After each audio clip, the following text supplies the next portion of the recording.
आऊज़ु बिल्लाहि मिनश शैतानिर रजीम, बिस्मिल्लाहिर रहमानिर रहीम। परेशानी हो गई है सबको, डिप्रेशन हो गई है सबको, सारे डिप्रेस्ड हो गए हैं। हर किसी के चेहरे पे अफसुर्दगी के जो हैं वो आसार हैं। हर कोई जहनी तौर पे उलझ चुका है। कुछ हैबिट्स ऐसी बना ली हैं, कुछ आदत ऐसी बना ली हैं कि परेशानी दर परेशानी, गम के ऊपर एक और गम, उलझन के ऊपर एक और उलझन, सुलझने का नाम नहीं ज़िंदगी ले रही। ऐसे ही सवालात आपको सुनने को मिलेंगे, ऐसे ही मामलात आपको डिस्कशन में मिलेंगे, दोस्त अहबाब में, बहन भाइयों में, रिश्तेदारों में, जहाँ जहाँ भी इज़्ज़ा वक़ारब। हजूर आली इसके मैं दो हल बताए देता हूँ और फ़रामीन मासूमीन से ही बताए देता हूँ। एक मजाजी हल है कि जो अमीर अल मोमिनीन अली सल्लल्लाहु अलैहि वसल्लम ने फरमाया, वो मजाजी हल ये है कि मौला कहते हैं एक दिन गुजर गया है, तो उस एक दिन को जब आप सोने के लिए बिस्तर पर आप आंखें बंद करते हो, तो उस दिन को देखो सुबह से लेके फजर से लेके तब तक जब तक आप बिस्तर पर लेट नहीं गए। देखिए क्या गलत हुआ और क्या ठीक हुआ, कौन से ऐसे काम किए जिससे अल्लाह मोहम्मद व आले मोहम्मद राज़ी हैं, और कौन से ऐसे काम किए कि जो शैतानी थे जिससे अल्लाह नाराज़ हो गया। याद रखिए कि जब वो काम किए जाएंगे जो शैतानी होंगे तो उनका बुरा इम्पैक्ट होगा, वही डिप्रेशन है, वही परेशानी है,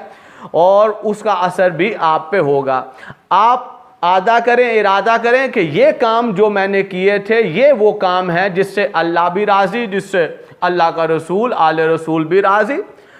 और ये वो काम थे जो मुझसे गलत हो गए, मैंने गलत कह दिए, कर दिए, गलत देखा, गलत सोचा, उसको छोड़ दीजिए, परेशानी रहेगी नहीं। और दूसरे दिन जो है,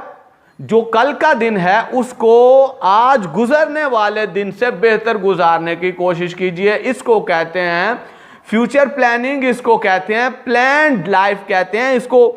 यानी ज़िंदगी को उसके बारे में सोचना। एक ये भी बात सुन लीजिए कि 1000 साल कोई इबादत करता रहे,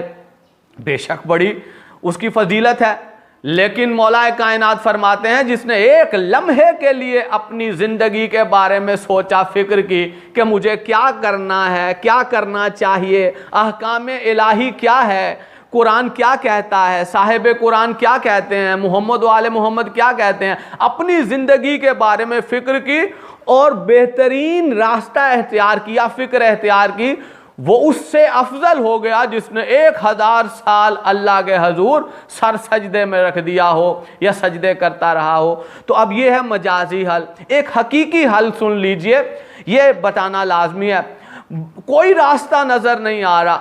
हर रास्ता बंद नज़र आता है, चाहे वो जहनी सोच का हो, चाहे वो जिस्मानी हो, चाहे रूहानी हो, चाहे फैमिली हो, चाहे दोस्त अहबाब हो, चाहे कहीं भी हो, बस परेशानी है, गम है, उलझन है, डिप्रेशन है, और बस ये है कि कहीं चैन नहीं मिलता, इत्मीनान नहीं है, और नफ्सियाती मसले होने लग गए हैं। ये लगता है दिल का मामला है, लगता है जिगर का मामला है, लगता है कि आंखों को सही नज़र नहीं आता, जहन जो है वो इस तरह से मफलूज हो गया है, यानी इतने जो है वो गमों का गलबा हो गया है। तो फिर हकीकी हल क्या है? तो फिर याद रखिए, जब ऐसी कैफियत आ जाती है तो फिर आप दूर हो गए हैं सादिकीन से, अल्लाह की महबूब हस्तियों से दूर हो गए हैं, उनके गमों से दूर हो गए हैं, उनके गमों को भूल गए हैं, उन पर जालिमों ने जो जुल्म ढाए उनको भूल गए हैं, और जालिमों से बेजारी नहीं कर रहे आप, और मजलूमीन की तरफदारी नहीं कर रहे आप।